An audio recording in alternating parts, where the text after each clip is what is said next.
se acerca su venida, se oyen ya los pasos del Rey que se aproxima. La tarea aún nos queda de anunciar a pueblo y gente que Jesús está volviendo, victorioso y triunfante.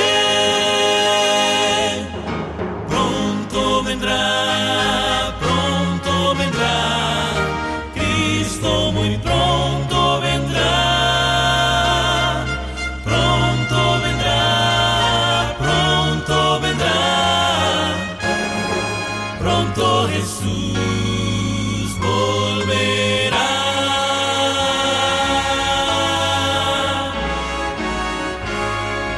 Pronto Jesús volverá.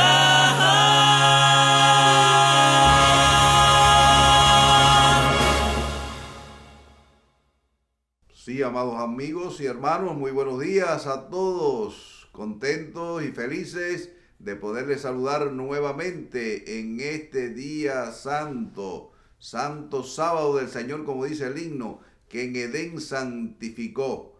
Gloria al Señor nuevamente porque nos permite en este día abrir su palabra. Como es costumbre, te invito para que inclines tus rostros para encomendarnos al Señor. Nuestro Dios y Padre, alabado y glorificado sea tu nombre ahora y siempre. Gracias porque nos permite abrir tu palabra en este día santo para compartir con nuestros hermanos y amigos el mensaje de tu palabra. Pedimos, Señor, tu presencia con nosotros, nos ilumine con el poder de lo alto y podamos recibir el refrigerio espiritual que tanto necesitamos. Quédate con nosotros, te lo suplicamos y damos gracias en los méritos sagrados de Jesús, tu Hijo amado, al cual sea la gloria y la honra por siempre. Amén. Bien, amados hermanos, hemos titulado nuestro mensaje en esta mañana, Conversión. Yo creo que realmente estamos a tono con los tiempos en los cuales estamos viviendo. Necesitamos convertirnos a Dios de todo corazón. Y para esto hemos escogido un texto que encontramos en el libro de Deuteronomio, en el capítulo 30 y versículo 1 al 3. Quiero invitarles para que allí donde tú estás, busques en tu Biblia este texto maravilloso, que Deuteronomio capítulo 30, versículo 1 al 3 dice lo siguiente: sucederá que cuando hubiere venido sobre ti todas estas bendiciones, la bendición, la maldición que he puesto delante de ti, y ahí está el secreto, y te convirtieres. Mi pregunta es, ¿te has convertido a Dios? Quizás haya tú conocido la palabra de Dios, pero a lo mejor no sabes en qué momento tú te convertiste a Dios. Dice que te convirtieres a Jehová tu Dios. En primer lugar, el texto hace énfasis en la conversión a Dios, la conversión a Jehová tu Dios. Y hay otra segunda porción del texto que nos dice, y obedecieres a su voz. Oh, yo creo que estas palabras son gemelas, lo que es la conversión y la obediencia a su voz. Pero sigue diciendo el texto, conforme a todo lo que yo te mando hoy. Oh, hermano querido, tres textos, tres expresiones maravillosas. Dios desea que tú y yo nos convirtamos a Él, a Jehová Dios, de todo nuestro corazón. Además de eso, después de convertirnos, pues viene la palabra mágica, la obediencia a su voz. También nos dice que debe ser conforme a ¿qué cosa? A todo lo que yo te mando hoy. Tú y tus hijos con todo tu corazón. corazón. Oigan eso, hermanos queridos. Qué mensaje más precioso. Debemos de convertirnos a Dios. Es el llamado que Dios te hace, que Dios le está haciendo a su iglesia en estos últimos tiempos. Convertirnos a Él, y también toda nuestra familia debe de convertirse a Él de todo, con todo corazón, con toda nuestra alma. Entonces Jehová hará volver a los cautivos y tendrá misericordia de ti. Y volveré a recogerte de entre todos los pueblos de donde te hubiere esparcido Jehová tu Dios. Claro que estas promesas eran condicionales para el pueblo de Israel en aquellos tiempos. Era una promesa de que si ellos venían las demás naciones, los llevaban cautivos, los esparcían a diferentes partes, si ellos se convertían a Dios de todo corazón, si ellos obedecían la palabra de Dios, escuchaban la voz de Dios, no solamente ellos, sino también sus hijos, dice que Dios los recogería de todas partes del mundo donde hubieran estado esparcidos y los traería nuevamente a la tierra prometida donde Dios lo había ubicado desde el principio. Ahora, las promesas de Dios siempre han sido promesas condicionales. No debemos de pasar por alto esto. Dios condiciona sus promesas a la conversión. Dios condiciona sus maravillosas promesas a la obediencia. Cuando Dios condiciona también sus promesas, si nosotros escuchamos la voz de ¿quién? La voz de Dios. Fueron dadas en base a nuestra obediencia y nuestro cambio de conducta. Es importante que cambiemos nuestra conducta. Claro que no somos los mismos antes de conocer a Cristo que después que conocemos a Cristo. Cuando nosotros antes de conocer a Cristo andábamos en el mundo, practicando las cosas del mundo, pero cuando Dios toca nuestro corazón, se efectúa en nuestra vida un cambio absoluto, trascendental, que marca un antes y un después. Hermano querido, gloria a Dios, alabamos el nombre de Dios. ¿Por qué? Porque Dios envía su Santo Espíritu, que es el encargado de transformar, tocar, cambiar ese corazón de piedra y colocar un corazón de carne sensible al toque del Espíritu Santo. Hermanos, no seamos rebeldes al llamado de Dios, no seamos rebeldes al toque del Espíritu Santo. El Espíritu Santo es el medio en el cual Dios usa para llegar a tu vida, para llegar a tu mente, para llegar a tu corazón, para que tú te des cuenta. Dice el capítulo 16 del Evangelio según San Juan, que cuando el Consolador, el Espíritu Santo, sea enviado, dijo Jesús, convencería al mundo de pecado, de justicia y de juicio. Esa es la obra que Dios realiza en la vida de sus seres amados. Dios nos dice claramente, si continúas pecando, tendrás maldición. Claro, porque todo trae consecuencia, todo acto trae consecuencia. Después que Dios nos ilumina mediante su Espíritu Santo, pero nosotros y nos muestra el camino en que debemos de andar. Pero si nosotros decidimos andar en malos caminos, caminos del mundo, caminos del pecado, de la transgresión de la santa y divina ley de Dios, pues entonces estamos acarreando maldición, no solamente sobre nosotros, sino sobre nuestros seres queridos. Si te vuelves de tus malos caminos, entonces, dice la palabra, tendrás, ¿qué cosa? Tendrás bendición. Esto no ha cambiado en absoluto. Desde que fueron pronunciadas o emitidas estas palabras, cosechamos los frutos de nuestros malos actos y malas decisiones. Cuando no hacemos decisiones correctas, nos lamentamos toda una vida. ¿Sí o no? Hermano querido, es así. Realmente cuántas cosas hemos cometido en nuestra vida, en nuestro andar en esta tierra, y luego realmente cosechamos las consecuencias y nos lamentamos y pensamos en un momento determinado, no debí de haber actuado así de esta manera, pero ya es demasiado tarde. Pero dice la palabra que tenemos, todos los seres humanos, tenemos inclinación al mal. En Génesis, si vamos allá al capítulo 6 del libro del Génesis, en el capítulo 6, versículo 4, la historia de la raza humana después de la creación. Dice la palabra de Dios en el libro del Génesis, versículo 5, dice, y vio Jehová que la maldad de los hombres era mucha en la tierra, y que todo designio de los pensamientos del corazón era de continuo solamente el mal.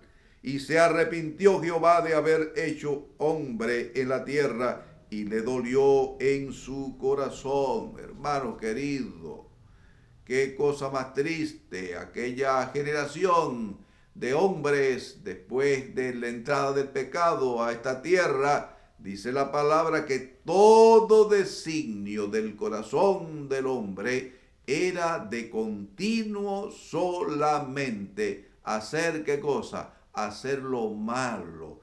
En Génesis 6, versículo 5 encontramos esta cita, y versículo 6 también. Hermanos queridos, qué triste que realmente la generación antediluviana, toda inclinación, no había nadie, muy pocas personas fueron encontradas que hicieran la voluntad de Dios y escucharan la voz de Dios y se convirtieran a Dios y escucharan la voz. Generalmente todos los seres humanos tenemos un patrón de conducta muy parecido. Tener un patrón de conducta muy parecido, pues obramos, señalamos a aquella generación, pero nosotros pues obramos muy parecido. Damos gracias por la misericordia de Dios. Damos gracias en esta mañana por el plan que Dios ha hecho para rescatarnos del pecado, del lodo cenagoso, del lodo de la desesperación. Gloria a Dios por haber enviado a su amado Hijo Jesús desde los cielos, bajar aquí a este oscuro mundo y muriera en la cruz para brindarnos salvación y vida eterna. Pero Dios nos ama, gloria a Dios. Dios nos ama entrañablemente y nos invita a escoger el camino del bien.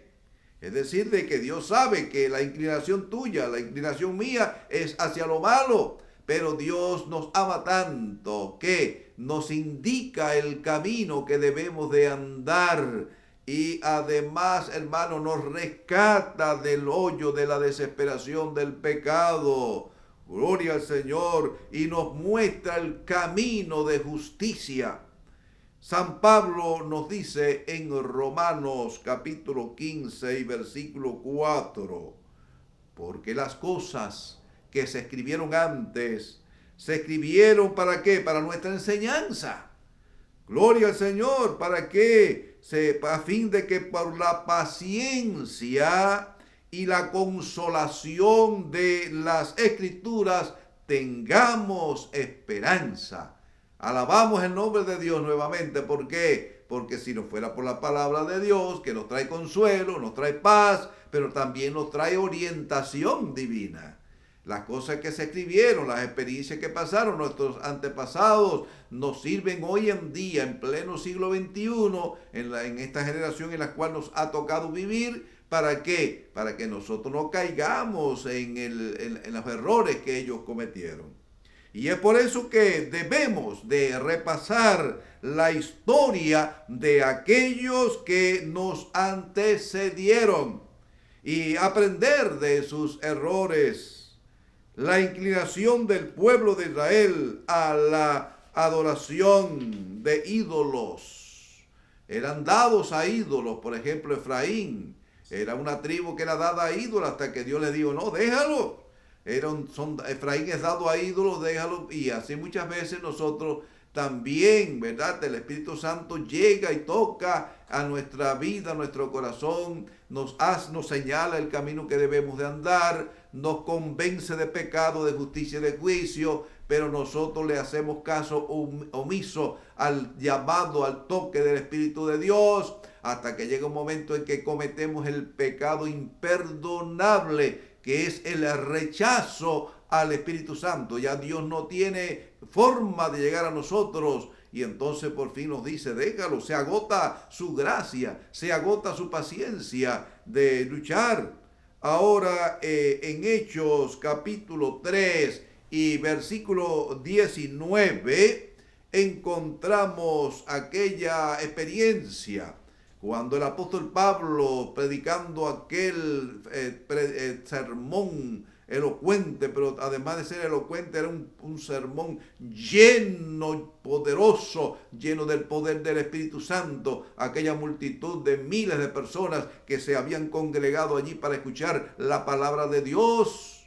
Dice el capítulo 3 y versículo 19, que aquella congregación se volvió al apóstol, tocado por el Espíritu Santo, compungidos sus corazones, y le dijeron, varones hermanos, ¿qué haremos? Y Pedro le dijo, arrepentíos, bautícese cada uno de vosotros en el nombre de Jesucristo para perdón de vuestros pecados y recibiréis el don del Espíritu Santo. Y el versículo 19 nos dice, nos hace recordar ese sermón del apóstol Pedro ante aquella multitud de miles de personas cuando exclamaron, varones hermanos, ¿qué haremos? ¿Y qué cosa le dijo Pedro? Arrepentíos y convertíos para que sean borrados vuestros pecados.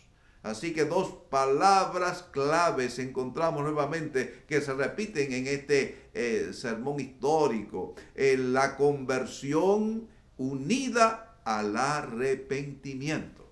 ¿Y qué entendemos nosotros por la palabra arrepentimiento? Es sentir dolor por el pecado cometido e inmediatamente abandonarlo.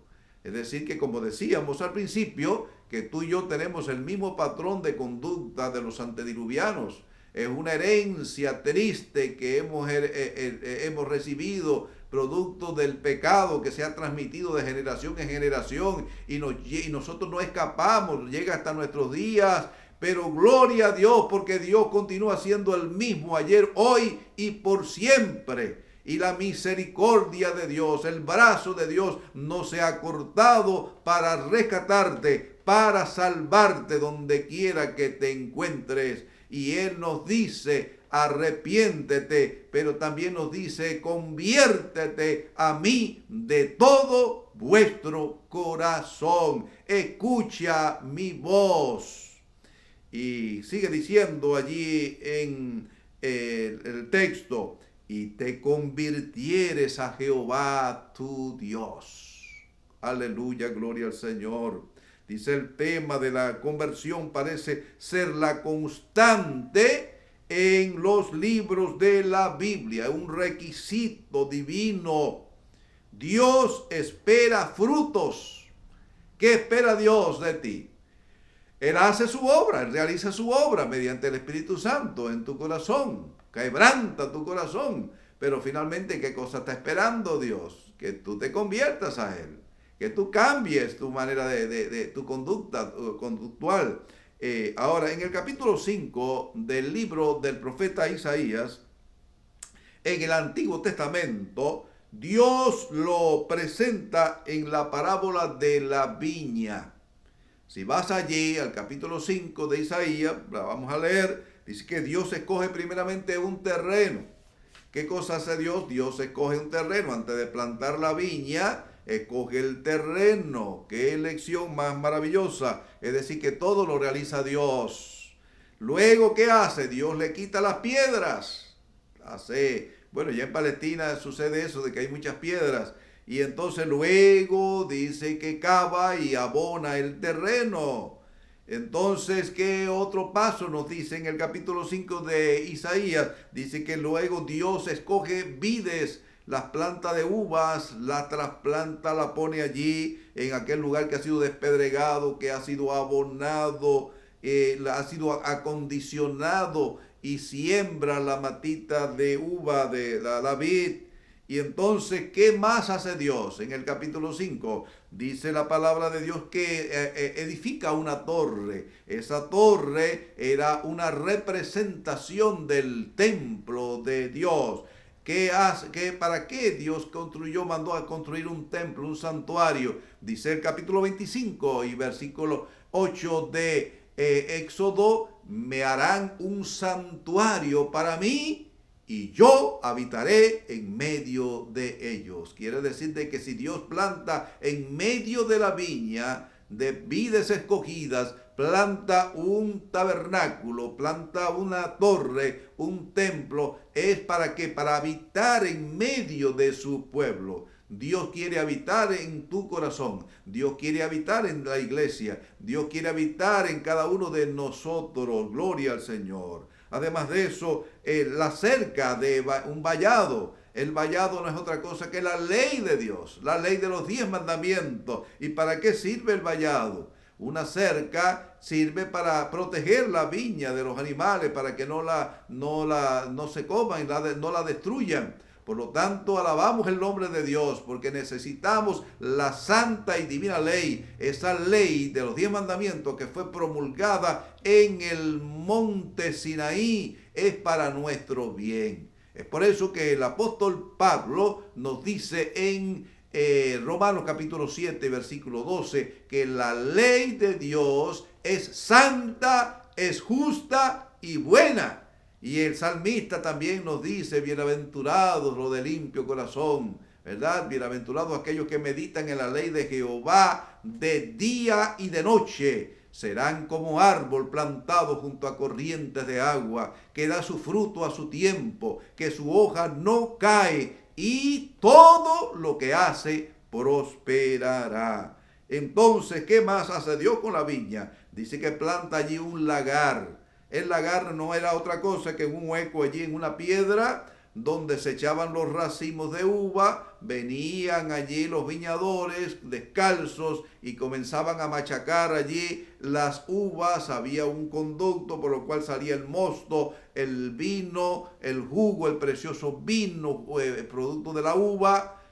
Y así era como se hacía el vino, hermanos queridos. El lagar no es otra cosa que es un medio que usa Dios para probarnos, ¿verdad? Nos exprime, es la prueba que Dios permite. ¿Para qué? Para purificarnos en nuestro andar aquí en esta tierra. Fue por eso que el patriarca Job, en el capítulo 23 y versículo 10, nos dice: mas él conoce mi camino, me probará y saldré como ¿qué cosa? Y saldré como oro. Pero finalmente va a recoger la cosecha.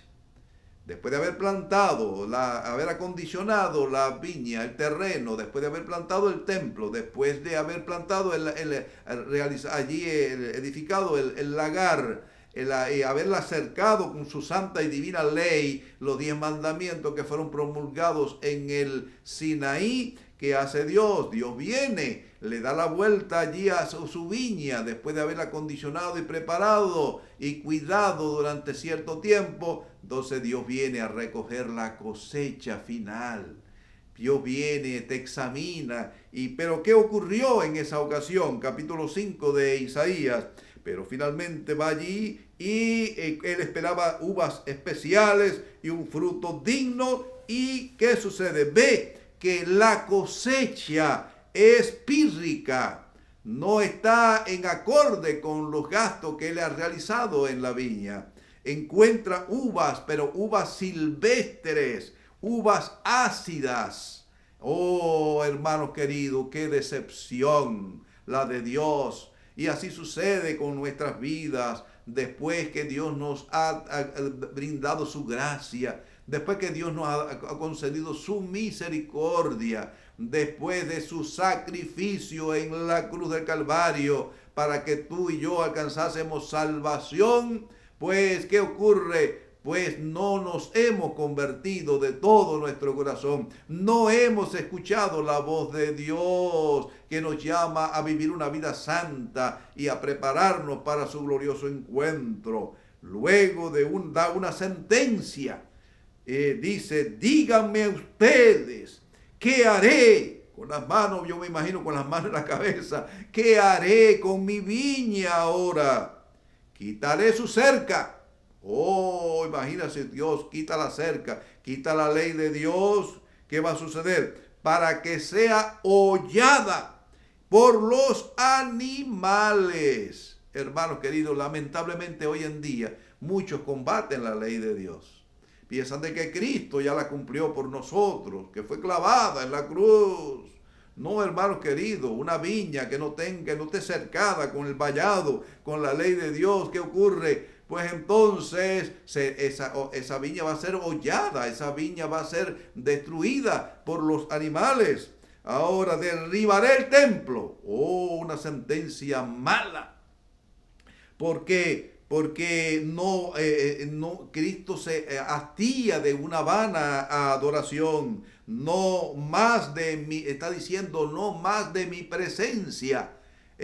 Cuando el santuario en el desierto, que fue construido en 6 meses, dice que vino la presencia de Dios, se manifestó en una nube, dando su aprobación. Pero esta vez, y cuando Cristo murió en la cruz, dice que el velo del templo se rasgó en 2. ¿Por qué? Porque ya la presencia de Dios no iba a estar más allí en aquel lugar, porque había muerto en la cruz del Calvario el Cordero de Dios, el verdadero Cordero de Dios que quita el pecado del mundo. Ahora dice que será, eso significa ausencia del Espíritu Santo. Será destruida. ¿Por qué? Porque Él esperaba juicio. Y he aquí vileza. Esperaba justicia, y he aquí clamor. Ahora haré que quede desierta. Y dice el versículo 7, ciertamente la viña de Jehová de los ejércitos es la casa de Israel, y los hombres de Judá planta deliciosa suya. Dios ha hecho amplia provisión para que nos salvemos, para que vivamos en santidad y alcancemos la perfección. Jehová Dios es el labrador de su viña. Él ha prometido darnos de su espíritu, nos ha dado su santa y divina ley, los 10 mandamientos, para guardarnos del mal y crear en sí un pueblo propio, celoso de buenas obras. A esto se le llama conversión, cambio de vida o transformación. Si después de tanto esmero lo rechazamos, Dios nos quitará también su espíritu, y la viña, la cual somos nosotros, y por extensión su iglesia, será destruida, será desechada. Sigue diciendo el texto, si obedecieres a su voz, conforme a todo lo que yo te mando. Amén, hermanos queridos. Si obedecieres su voz. Es por eso que decíamos al principio de la meditación de esta mañana, de que la palabra conversión es hermana gemela de la obediencia. Dice la palabra que debemos de convertirnos, pero nadie puede convertirse si no obedece a la voz conforme a todo lo que Dios ha mandado. Nuevamente vemos aquí la súplica de Dios a obedecer su voz. Su voz fue escuchada en el Sinaí, cuando en medio de truenos y relámpagos Jehová proclamó su santa y divina ley. Y las escribió en 2 tablas de piedra e hizo un pacto con su pueblo, pero ellos invalidaron el pacto, invalidaron el antiguo pacto, y fue necesario que hiciera un nuevo pacto. ¿Y en qué consistía ese nuevo pacto? Dice la palabra de Dios que consistía en que Dios escribiría la ley en la mente y en el corazón de sus seguidores, de sus hijos. Quiere decir que en ningún momento Dios eliminó su ley, sino que la trasladó del lugar, la trasladó de las tablas de piedra que había escrito con su dedo, es decir, con su espíritu, en el monte Sinaí, y ahora la escribió ¿dónde? En la mente y en el corazón de los cristianos. A todo lo que yo te mando, me llama poderosamente esta expresión, a todo lo que yo te mando. Es por eso que el obedecer es mejor que los sacrificios para Dios. Ahora, la última parte de nuestro mensaje en esta mañana nos dice que debemos de convertirnos, pero ¿de qué manera Dios espera que tú y yo nos convirtamos? Que la iglesia de Dios en estos últimos tiempos nos convirtamos. Debemos de convertirnos con todo tu corazón y con toda tu alma. Dios odia las apariencias. Pablo nos dice que en los últimos tiempos de la historia de este mundo vendrían hombres con apariencia de piedad, pero que negarían la eficacia de ella. El llamado de Dios es a abandonar el pecado, a ponernos en armonía con la santa y divina ley que ha sido pisoteada y que será la norma del juicio divino, pero hacerlo de todo corazón. El patriarca Job, como decíamos ahorita, nos dice que Dios conocía su vida, Dios conocía su corazón y Dios lo iba a probar y finalmente él saldría como el oro refinado. En el Salmo 139, versículos 23 y 24, el salmista exclama diciendo: examíname, oh Dios, y conoce mi corazón, pruébame y conoce mis pensamientos. Y el versículo 24 sigue diciendo: y ve si hay en mí camino de perversidad y guíame por el camino eterno. Concluimos, amados hermanos, Dios quiere que ninguno de sus hijos perezcan, sino que todos procedamos al arrepentimiento.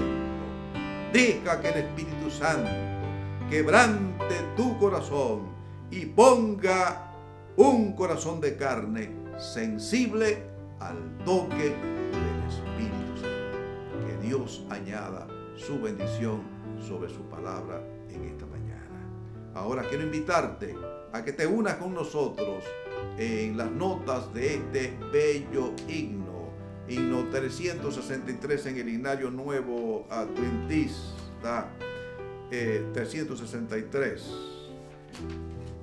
O hay un canto nuevo en mi ser.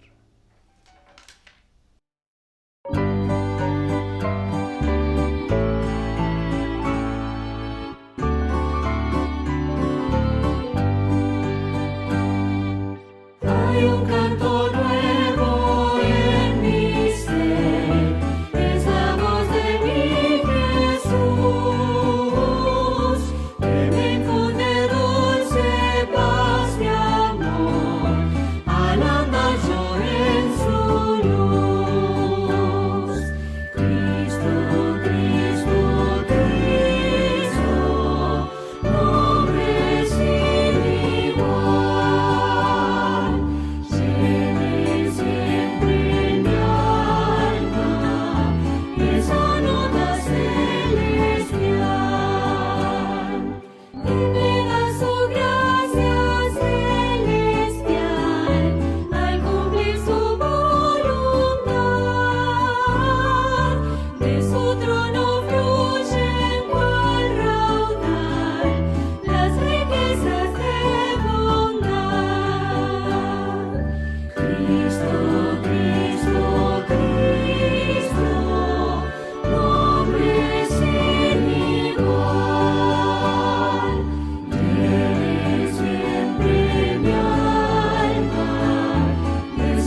pruebas debo soportar, pero Cristo me guiará. Y a mí por fe me toca andar, su amor me sostendrá. Cristo, Cristo, Cristo, nombre sin igual, llene siempre mi alma esa nota celestial. Cristo en las nubes volverá a llevarme al hogar, para siempre mi alma gozará, porque en Cristo supe fiar. Cristo, Cristo, Cristo, nombre sin igual, llene siempre mi alma esa nota celestial. Bien, oremos. Gracias, gracias Padre por tus bondades y bendiciones. Nos encomendamos a ti, suplicamos tu presencia con nosotros. En el dulce nombre de Jesús. Amén.